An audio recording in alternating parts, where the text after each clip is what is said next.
1926년 한 여성이 생애 마지막 노래를 남겼습니다. 일제강점기의 아픔이 담긴 비극적 선율, 그리고 그녀의 비극적 운명을 예견한 듯한 멜로디. 그런데 100년 후 그 노래가 무려 지구 반바퀴 넘어 런던 왕립 오페라 하우스의 웅장한 무대에서 지금 울려 퍼지고 있습니다. 더욱 충격적인 것은 노래를 부르는 주인공은 한국말도 서툰 금발의 영국인이라는 것입니다. 한국어로 쓰인 가사의 객석에 있던 수천 명의 파란 눈의 관객들마저 눈물을 훔쳤죠. 하지만 진짜 기적은 공연이 끝난 직후 벌어졌습니다. 공연을 관람하던 한 노신사의 한마디가 모두를 깜짝 놀라게 했습니다. 과연 어떤 사연이 있었던 걸까요? 전 세계를 깜짝 놀라게 만든 이 놀라운 이야기를 지금부터 시작합니다. 저는 지금 제 인생에서 가장 특별한 무대에 서 있습니다. 런던 왕립 오페라 하우스의 웅장한 무대 위에서 2,000명의 관객들이 숨죽인 채 저를 바라보고 있어요. 엘리자베스, 5분 전입니다. 평소에는 어떤 무대에서도 떨지 않기로 유명한 저인데 오늘은 무척 긴장이 되었어요. 오늘 무대는 세계적인 소프라노이자 교수로 서는 수많은 무대 중 하나가 아니에요. 저는 이 순간을 위해 40년을 기다렸습니다. 관객들이 술렁이는 소리가 들렸어요. 엘리자베스 콜먼이 이 노래를 부른다고? 왕립 오페라 하우스에서? 관객들은 상상도 못했을 겁니다. 제가 부르려는 노래가 단순한 가곡이 아닌 1926년 일제강점기에 탄생한 한국 최초의 대중가요라는 것을요. 화려한 조명이 하나둘 꺼지고 객석이 조용해지기 시작했습니다. 드디어 첫 음이 울려 퍼졌습니다. 무대 조명이 제 얼굴을 비추고 오케스트라의 전주가 시작되었죠. 오케스트라가 연주하는 선율은 서양의 귀에 익숙한 왈츠였지만 그 안에는 한국 특유의 애절한 감정이 담겨 있었어요. 객석에서는 작은 탄성이 흘러나왔습니다. 광막한 광야에 달리는 인생아. 첫 소절을 시작하는 순간 시간이 멈춘 것 같았어요. 비록 한국어 가사였지만 이 노래에는 시대의 아픔과 예술가의 비극적인 운명이 담겨 있었습니다. 언어의 장벽을 넘어 그 감동은 관객들의 마음을 깊이 울리기 시작했죠. 관객석 앞줄에 앉은 한국인들의 눈빛이 달라지는 것을 느꼈어요. 한국인들은 알고 있었을 거예요. 암울했던 일제강점기 식민지 시대의 고통과 이 곡을 부르고 작곡했던 한 여인의 가슴 아픈 이야기를요. 그 진한 감동이 마치 물결처럼 뒷좌석으로 번져나갔습니다. 한 시대의 아픔을 간직한 선율은 이제 또 다른 이야기, 전쟁으로 인해 사랑하는 이들을 잃은 모든 사람들을 위한 진홍곡이 되어 관객들의 마음속 깊은 곳을 어루만지고 있었죠. 객석 곳곳에서 훌쩍이는 소리가 들리기 시작했어요. 저도 울컥하는 감정을 꾹 누르며 노래를 이어갔습니다. 한 한 음이 쌓여갈수록 제 마음속에 묻어놓았던 한 사람에 대한 기억이 선명하게 떠올랐죠. 마지막 음이 공연장의 여운으로 남아있을 때 순간적인 정적이 찾아왔어요. 그리고 곧이어 관객들이 일제히 자리에서 일어났습니다. 우레와 같은 박수 소리가 무대를 가득 채웠죠. 브라보 소리와 함께 꽃다발들이 무대 위로 날아왔습니다.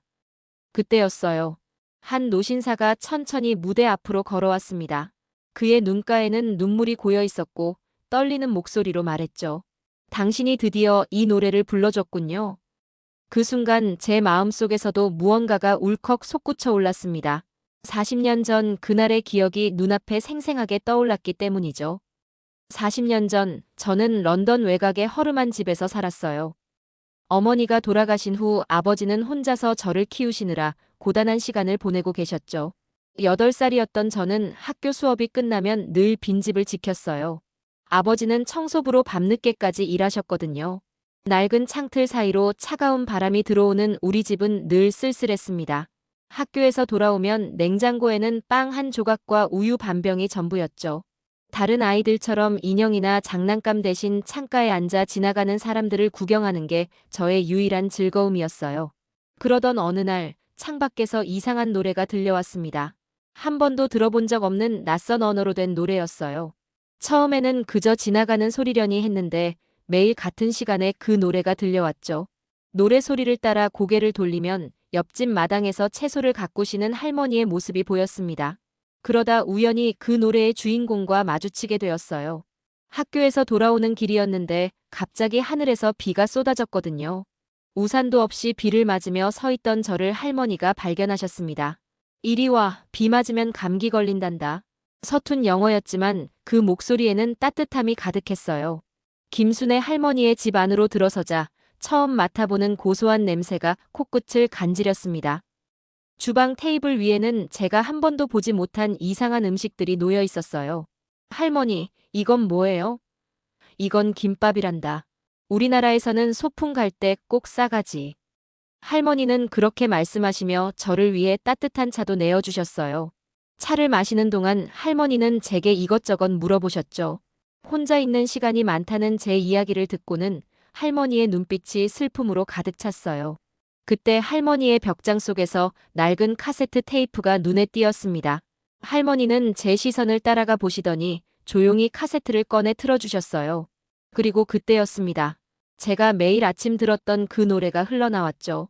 할머니, 이 노래가 뭐예요? 할머니는 대답하지 않으셨어요. 그저 창밖을 바라보시며 먼 곳을 응시하셨죠. 하지만 할머니의 눈가에 맺힌 눈물을 보았어요. 그때는 몰랐습니다. 그 노래 한 곡에 할머니의 인생이 고스란히 담겨 있다는 것을요. 그날 이후로 저는 학교가 끝나면 할머니 집으로 갔어요.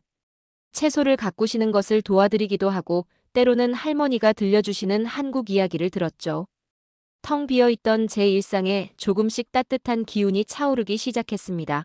할머니와 저는 매일매일 특별한 추억을 쌓아갔어요. 비 오는 날이면 저를 집으로 초대해 한국의 전통놀이를 가르쳐 주셨습니다. 특히 조약돌 5개로 하는 공기놀이를 할 때면 할머니의 눈빛이 반짝반짝 빛났어요. 제가 실수로 돌을 떨어뜨릴 때마다 괜찮아, 다시 한번 해보렴 하고 다독여 주셨죠. 윷놀이는 더 재미있었어요. 4개의 막대기를 던질 때마다 할머니는 설레는 목소리로 외치셨습니다.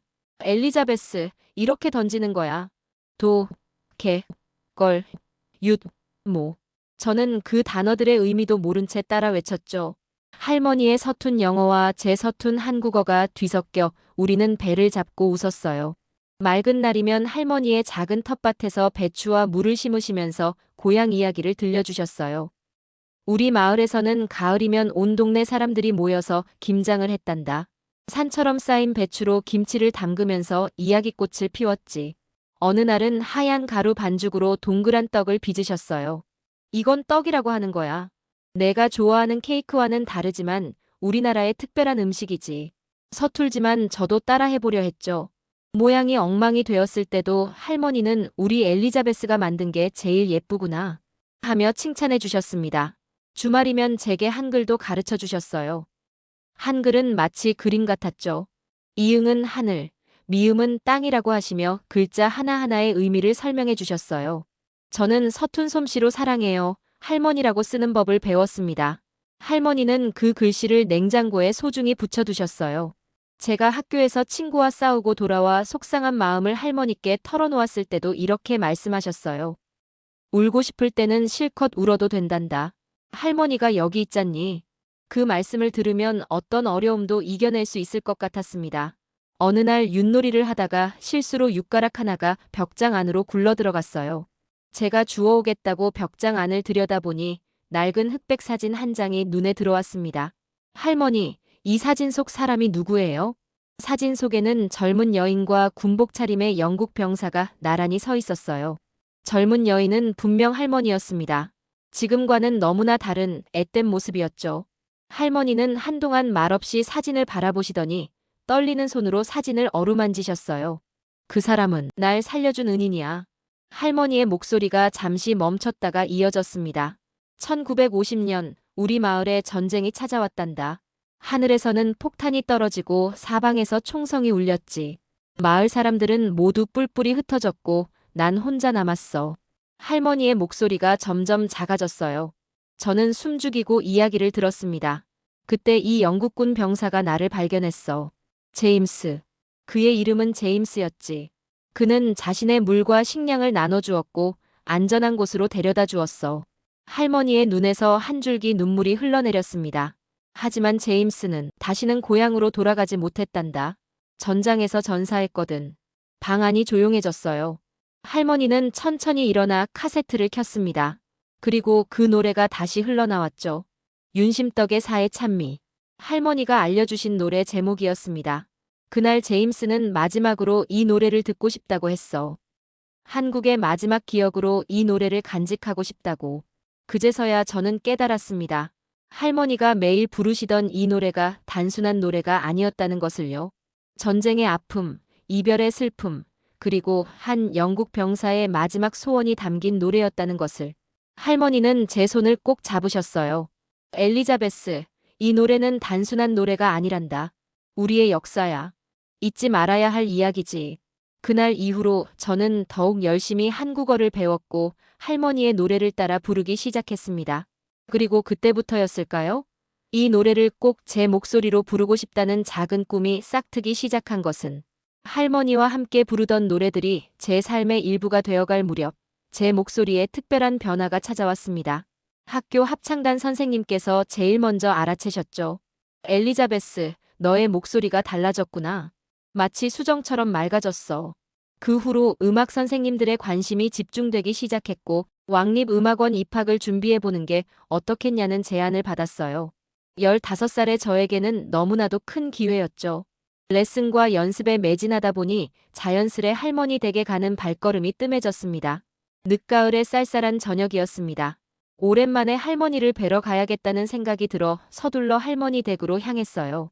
평소처럼 초인종을 눌렀지만 대답이 없었습니다. 이상한 예감이 들었죠. 할머니, 할머니. 문은 잠겨있지 않았어요. 조심스럽게 안으로 들어서는 순간 제 심장이 멎는 것 같았습니다. 할머니가 바닥에 쓰러져 계셨어요. 떨리는 손으로 구급차를 불렀죠. 병원에 도착했을 때 의사 선생님은 뇌졸중이라고 했습니다. 다행히 위험한 고비는 넘겼지만 할머니의 상태는 좋지 않았어요. 저는 매일 방과 후면 병원으로 달려갔습니다. 할머니, 저 왔어요. 오늘은 음악 선생님께 칭찬도 받았답니다. 말씀은 못하셨지만 할머니는 늘 미소로 대답해 주셨어요. 그러던 어느 날이었어요.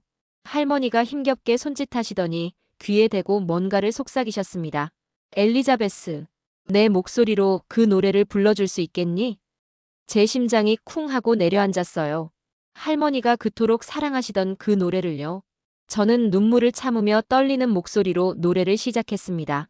광막한 광야에 달리는 인생아. 병실 안에 노래가 울려 퍼지는 동안 할머니의 눈에서는 눈물이 멈추지 않았어요. 노래가 끝났을 때 할머니는 힘겹게 손을 들어 제 뺨을 쓰다듬으셨습니다. 고마워. 이제는 내가 이 노래를 지켜주렴. 그것이 할머니의 마지막 말씀이었어요. 며칠 후 할머니는 조용히 눈을 감으셨습니다. 장례식장에서 저는 할머니의 유품을 정리했어요. 그 낡은 카세트 테이프와 사진 한 장을 제가 가져도 되겠냐고 여쭤보았더니 할머니의 조카분이 흔쾌히 허락해 주셨습니다. 그날 밤 저는 제 방에서 카세트 테이프를 틀어놓고 울었어요. 그리고 결심했습니다. 반드시 이 노래를 완벽하게 부르겠다고. 제 목소리로 할머니의 이야기를, 그리고 그 영국 병사의 이야기를 전 세계에 들려주겠다고요. 저는 대학을 졸업하고 성악가로서 첫걸음을 내딛게 되었어요. 그리고 32살이 되던 해, 드디어 오랫동안 미뤄왔던 결심을 하게 됐습니다. 성악가로서 유럽 무대에서 어느 정도 자리를 잡았지만 마음 한켠이 늘 허전했어요. 저는 오랫동안 가슴속에 품어왔던 꿈을 실현하기로 결심했죠. 할머니의 고향을 직접 찾아가 보기로요. 인천공항에 도착했을 때 이상한 감정이 밀려왔습니다. 낯선 땅인데 마치 오래전부터 알고 있었던 곳처럼 느껴졌어요. 공항을 나서는 순간 할머니가 늘 그리워하시던 고향의 공기가 코끝을 스쳤습니다. 봄바람에 벚꽃이 흩날리는 거리를 걸으며 할머니의 목소리가 귓가에 들리는 듯 했죠. 다음 날 아침 일찍 용산 전쟁기념관을 찾았습니다. 영국군 참전 용사들의 기록이 이곳에 남아있다는 정보를 미리 확인했기 때문이에요. 입구에서 마주한 형제의 상 앞에서 한동안 발걸음을 떼지 못했어요. 한국군이 된 형과 인민군이 된 동생이 서로를 껴안은 모습에서 전쟁이 가져온 비극이 가슴 깊이 전해져 왔습니다. 벽면 앞에는 평화의 시계탑이 있었어요. 두 개의 시계 중 하나는 현재의 시각을 가리키고 있었지만 다른 하나는 6.25 전쟁이 발발한 그 순간에 멈춰 있었죠. 누군가의 일상이 그 순간 멈춰버렸다는 것을 이제야 진정으로 이해할 수 있었습니다. 전시관 벽면에는 수많은 이름이 새겨져 있었습니다. 한 글자 한 글자 정성스레 읽어 내려가던 중 제 발걸음이 멈췄죠. 제임스 윌리엄 스미스, 1930년 탄생, 1951년 사망. 순간 가슴이 덜컥 내려앉았습니다. 할머니의 이야기 속 제임스가 이렇게 차가운 글자로 남아있다니요. 21살이라는 너무나도 젊은 나이에 이국 땅에서 생을 마감했다는 현실이 가슴을 짓눌렀습니다. 좀 더 자세히 알고 싶었어요. 전시관 내 참전 용사들의 기록 보관소로 발걸음을 옮겼습니다. 영국군 부대원들의 자료를 찾아보던 중 한 회고록에서 제임스의 이름을 발견했죠. 그날 밤 우리는 전선을 지키고 있었습니다. 부상자가 많았고 분위기는 무거웠죠. 그때 제임스가 말했습니다. 어제 한국 소녀가 불러준 노래를 들었는데 마치 고향에 돌아간 것 같았다고요. 그 노래가 계속 머릿속에서 맴돌아요. 순간 머릿속이 복잡해졌습니다. 회고록에는 노래 제목이 적혀 있지 않았어요. 하지만 본능적으로 무언가를 깨달은 저는 서둘러 숙소로 돌아왔습니다. 할머니의 유품 속에서 낡은 카세트 테이프를 꺼냈죠. 떨리는 손으로 플레이 버튼을 눌렀습니다. 익숙한 선율이 흘러나왔어요. 광막한 광야에 달리는 인생아. 할머니가 평생 부르시던 그 노래였습니다. 순간 모든 조각이 맞춰졌죠. 이 노래. 바로 이 노래였구나. 할머니가 평생 잊지 못했던 노래. 그리고 제임스가 마지막으로 들었던 노래가 같은 곡이었다는 사실에 가슴 한켠이 아프게 저려왔습니다. 한국을 떠나기 전날 다시 한번 전쟁기념관을 찾았어요. 제임스의 이름이 새겨진 벽 앞에서 조용히 눈을 감았습니다. 아주 작게 그 노래를 부르기 시작했죠. 너의 가는 곳 그 어디냐? 제 목소리가 바람을 타고 퍼져나가는 순간 마치 할머니의 목소리가 함께하는 것 같았습니다. 그제서야 깨달았어요. 이 노래는 단순한 추억이 아닌 한 시대를 넘어 전해져야 할 이야기라는 것을요. 비행기에 오르며 단 하나의 결심을 했습니다. 이 노래를 반드시 런던 왕립 오페라 하우스에서 불러야겠다고요. 할머니와 제임스를 위해서, 그리고 전쟁으로 상처받은 모든 영혼들을 위해서 말입니다. 한국에서의 경험은 제 삶을 완전히 바꿔놓았습니다. 전쟁기념관에서 제임스 윌리엄 스미스의 이름을 발견한 그 순간부터 저는 더 이상 단순한 성악가가 아닌 이야기를 전하는 음악가가 되어야겠다고 결심했어요. 노래는 단순한 음표의 나열이 아니에요. 시대와 삶을 담아내야 하죠. 저는 기존의 서양 오페라 중심 레퍼토리에서 벗어나 세계 각국의 역사와 전통이 담긴 곡들을 찾아 나섰습니다. 유럽의 곡들은 물론 아시아와 남미, 아프리카의 민속 가곡들까지 연구했어요.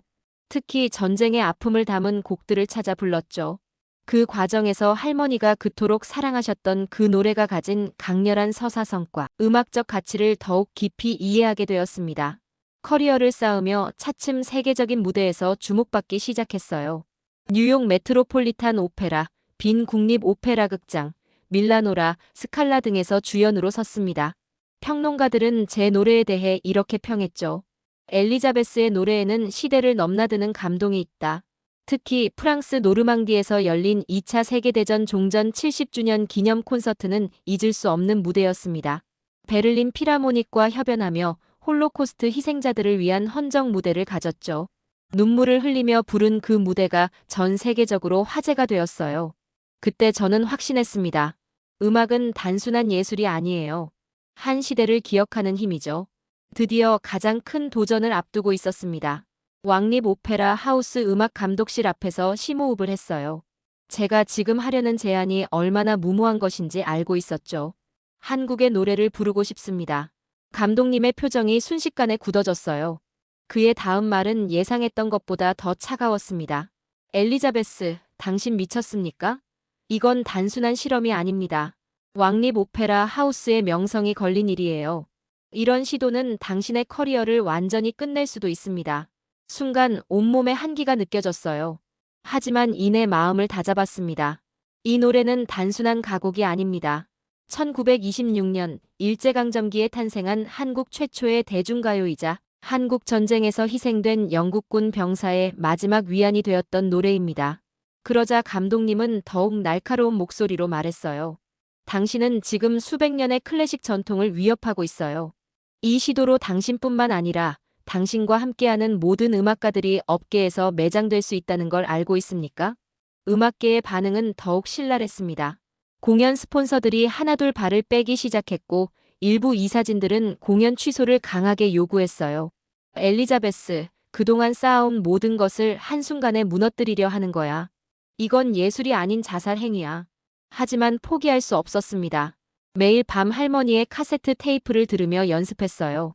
한국어 발음을 완벽히 하기 위해 한국인 선생님을 찾아다녔고 젊은 작곡가들과 함께 밤을 새워가며 편곡을 연구했죠. 공연 2주 전 최대 위기가 찾아왔습니다. 이사회가 긴급회의를 소집했다는 소식이 들려왔어요. 공연 취소가 확실시되는 순간이었죠. 하지만 그때 젊은 지휘자가 제 편에 섰습니다. 이사회에서 절대 물러서지 않겠습니다. 이 도전이 실패하면 제 커리어도 끝날 수 있다는 걸 알지만 엘리자베스의 용기에 제가 함께하고 싶습니다. 그의 결단에 오케스트라 단원들도 하나둘 동참하기 시작했어요. 제가 들려준 할머니의 이야기와 제임스의 마지막 순간에 감동받은 동료들이 제 편에 서준 거죠. 마침내 이사회가 공연을 승인했다는 소식이 전해졌습니다. 하지만 조건이 있었어요. 이 공연이 실패하면 모든 책임을 제가 져야 한다는 것이었죠. 저는 망설임 없이 사인했습니다. 이제 곧입니다, 할머니. 제임스의 마지막 순간을 함께했던 그 노래가 런던의 하늘을 수놓을 거예요. 그리고 마침내 그날이 왔습니다. 저는 지금 왕립 오페라 하우스의 무대 위에 서 있습니다. 수개월간의 준비, 설득, 그리고 수없이 반복했던 연습들이 이 순간을 위해 존재했던 것만 같아요. 무대에 서는 이 순간, 그동안 겪어왔던 수많은 어려움과 위기들이 파노라마처럼 머릿속을 스쳐 지나갔습니다. 하지만 이제 모든 것이 단 한 곡의 노래로 완성될 순간이었죠. 객석에서는 2,000명의 관객이 숨을 죽인 채 저를 바라보고 있었어요. 화려한 조명이 하나둘 켜지며 무대 위로 따뜻한 빛이 내려앉았습니다. 그때 오케스트라의 전주가 시작되었습니다. 현악기의 서정적인 선율이 울려 퍼졌습니다. 동양의 애잔한 감성과 서양 클래식의 웅장함이 조화를 이루며 공연장을 가득 채웠습니다. 제 목소리가 공연장 구석구석에 울려 퍼지는 동안 모든 것이 고요했어요.